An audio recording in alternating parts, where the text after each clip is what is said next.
Mesdames et messieurs, ravi de vous savoir très nombreux à l'écoute de nos programmes. Il est avec exactitude à 14h à Oumadjer, même heure à Fianga. Chère actualité, midi, le journal, une présentation de Mamat Nour Adom Sougomi. Mamat, bonjour et bienvenue.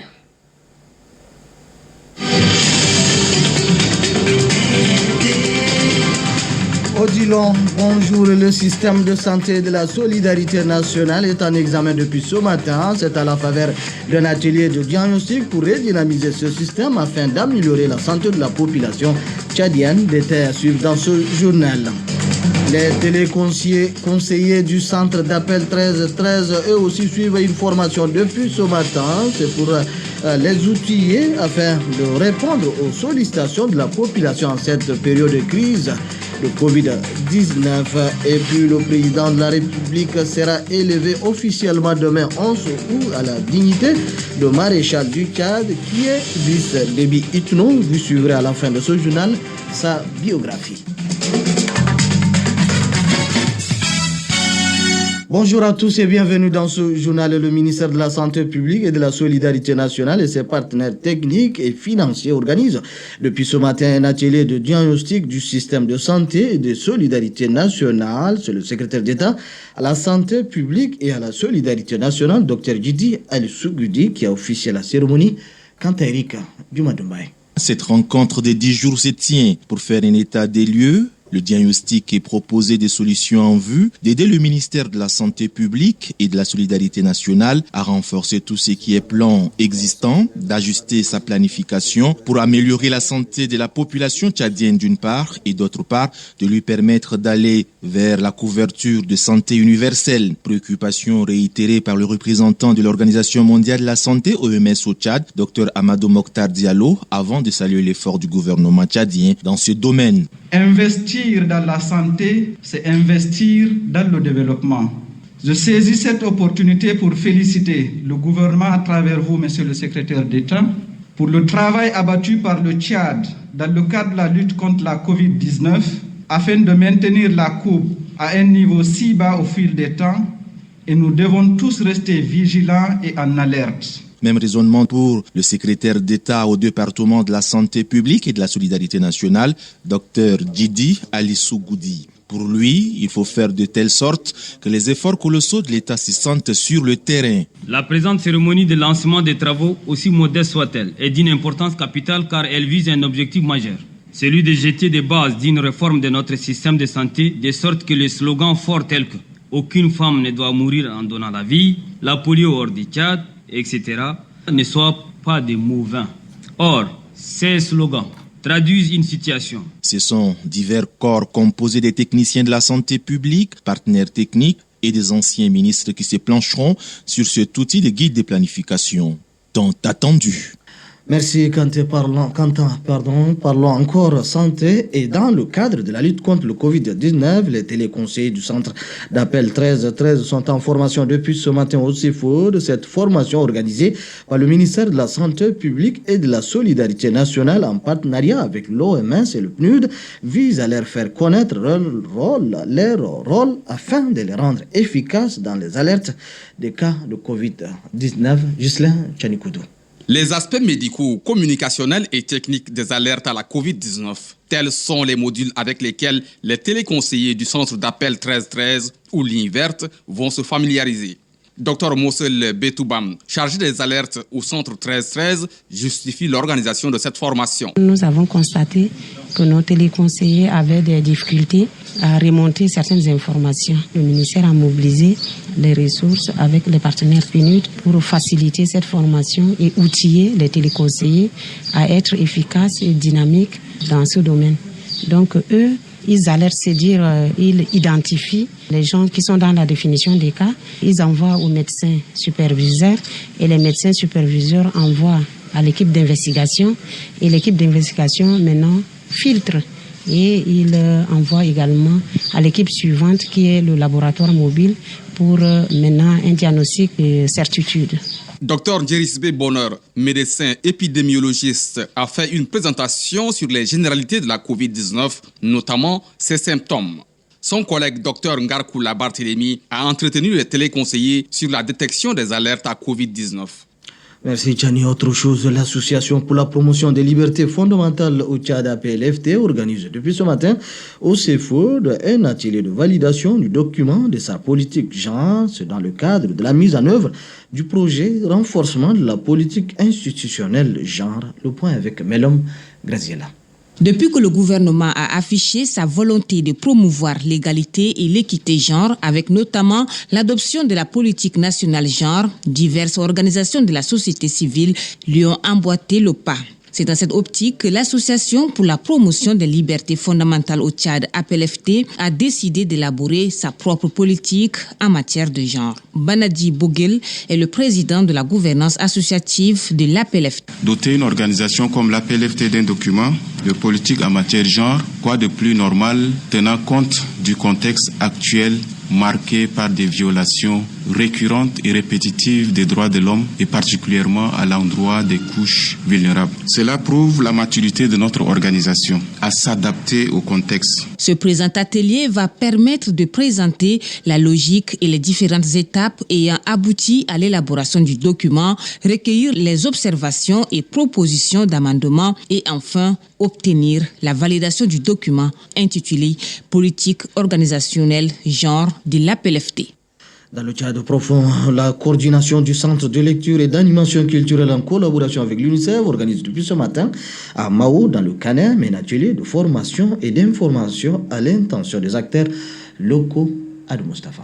L'objectif de cette assise est de former sur le projet et de solliciter leur adhésion et engagement afin de renforcer leurs capacités en technique de communication interpersonnelle et plaidoyer, la médiation sociale, la cohésion pacifique et surtout orienter les jeunes sur la mise en œuvre du projet. C'est un séminaire qui s'inscrit dans le cadre des activités d'appui au réseau et organisation des adolescents des 4 provinces de la bande sahélienne. Il s'agit de Bahr El Ghazal, de Hadjar Lamis, le Guéra et le Carême. Le coordinateur du programme Tchad, Dadje Golao Moïse, a dit que les acteurs locaux sont les partenaires primordiaux pour la réussite de cette mission. Pour lui, leur participation à cette séance d'échange permettra au projet d'aborder objectivement les différentes thématiques liées aux préoccupations majeures des jeunes. Ouvrant les travaux, le maire premier adjoint de la ville de Mao, Batran Ali Moussa, a reconnu l'insuffisance aux services sociaux de base, un déficit en infrastructure, un faible degré de décentralisation. Selon lui, l'analyse la plus récurrente des conflits montre qu'à la suite des déplacements liés aux intentions à l'insécurité dans la province du lac, Mao a pour la Radical. En bref, les membres du comité de district autonome du bureau général de l'église évangélique du Tchad, à Mondou, ont été installés hier dans leurs fonctions. C'était au cours d'un culte dans un message de circonstances placé sous le thème, le fondement spirituel basé sur la foi en Christ. Le pasteur Gelbay Enoch invite le comité de district de mettre leur foi en Christ. Le dit comité est composé de 7 membres et dirigé par le pasteur Koyela Djamblang Lévi. Je le disais en titre, le chef de l'État Idriss Déby Itno sera élevé demain 11 août 2020 au rang de dignité de maréchal du Tchad, actuellement général d'armée. Qui est cet homme d'État? Voici sa biographie avec Vroubebe Passeri.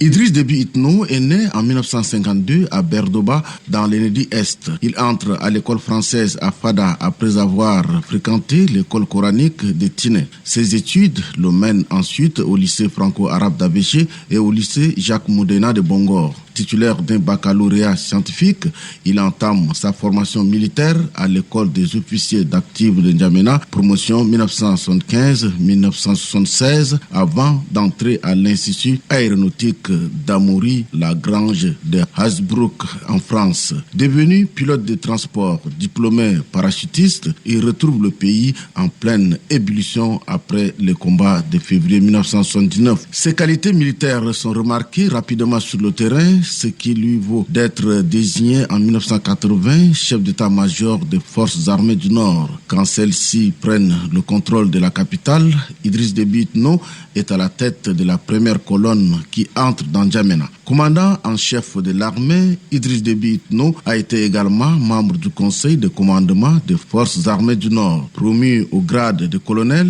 il se rend en France où il suit les cours de l'école supérieure de guerre interarmée de 1986 à 1987. De retour au Tchad, il est nommé conseiller à la présidence de la République, chargé de la défense et de la sécurité et en même temps commissaire des armées, puis à la sécurité au sein du bureau exécutif du comité central de l'Union nationale pour l'indépendance et la révolution UNIR, le parti au pouvoir d'alors. Le 1er avril 1989, en désaccord avec Hissène Habré, Idriss Déby Itno et quelques compagnons décident de quitter N'Djamena en direction de l'Est. Le chemin est périlleux. La petite colonne doit livrer plusieurs batailles en situation d'infériorité numérique et matérielle. Seul Idriss Déby Itno parvient au Soudan. Les survivants créent l'action du 1er avril qui s'unit à d'autres formations en lutte contre la dictature pour former en mars 1990 le mouvement patriotique du salut MPS. Au terme d'une fulgurante offensive,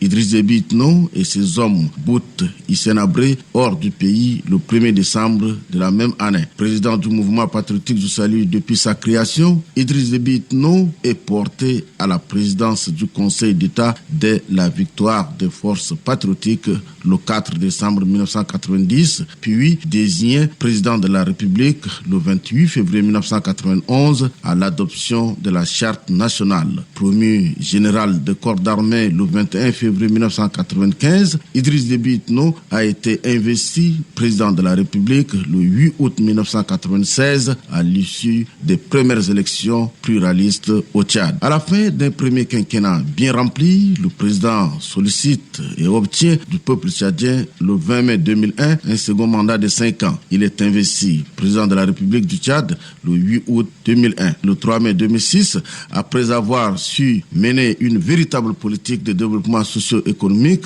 et de lutte contre la pauvreté, Idriss Déby Itno est réélu une troisième fois à la magistrature suprême pour un nouveau quinquennat. Son engagement pour l'instauration d'un état de droit et de démocratie a été auréolé par un prix européen, Umberto Biancamano. Le président Idriss Déby Itno a reçu par ailleurs plusieurs autres distinctions honorifiques. C'est ainsi qu'il a été prôné artisan de la paix par le Conseil supérieur des affaires islamiques le 10 mars 2010. Il a été fait commandeur de l'ordre international des palmes académiques par le Conseil africain et malgache pour l'enseignement supérieur CAMES le 7 mai 2010. Idriss Déby Itno a reçu également la médaille Paul Harris Fellow du Rotary Club le 9 juin 2010. L'Union des étudiants et de la jeunesse de la SENSAD lui a décerné le 8 juillet 2010 le prix pour la stabilité et le développement. Rotary International a remis au chef de l'État Idriss Déby Itno le prix champion de l'éradication de la polio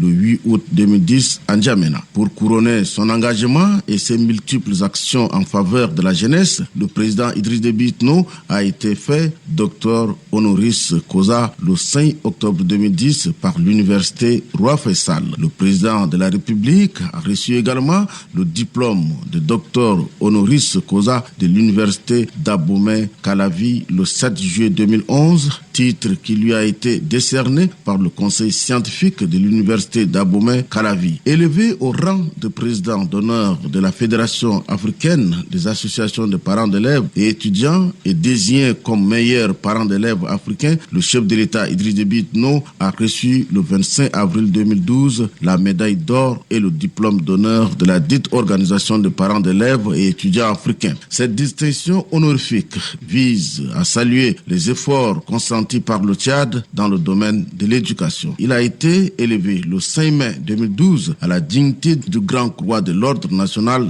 de la République centrafricaine, symbole d'un geste de reconnaissance à son endroit. Le 17 mai 2013, le journal sénégalais Nouvel Horizon de Dakar décerne au président de la République Idriss Déby Itno le le prix Cédar spécial pour son engagement pour la cause de son pays et celle du continent tout entier, mais aussi pour son leadership et sa vision panafricaniste à l'occasion de la 10e édition des Cédar du nom de l'ancien président sénégalais, feu Léopold Sédar Senghor. Le 22 juillet 2013, au cours d'une cérémonie solennelle au palais présidentiel à N'Djamena, le président de la République, Idriss Déby Itno, a été élevé à la dignité suprême de Grand Croix de l'Ordre international de Palmes académiques au Conseil africain et malgache pour l'enseignement supérieur CAMES, en marge de la 35e session du comité consultatif inter-africain du CAMES tenu à N'Djamena du 13 au 23 juillet 2013. Cette distinction honorifique du CAMES, la deuxième du genre, vient ainsi couronner son engagement et ses efforts dans le domaine de l'enseignement supérieur en particulier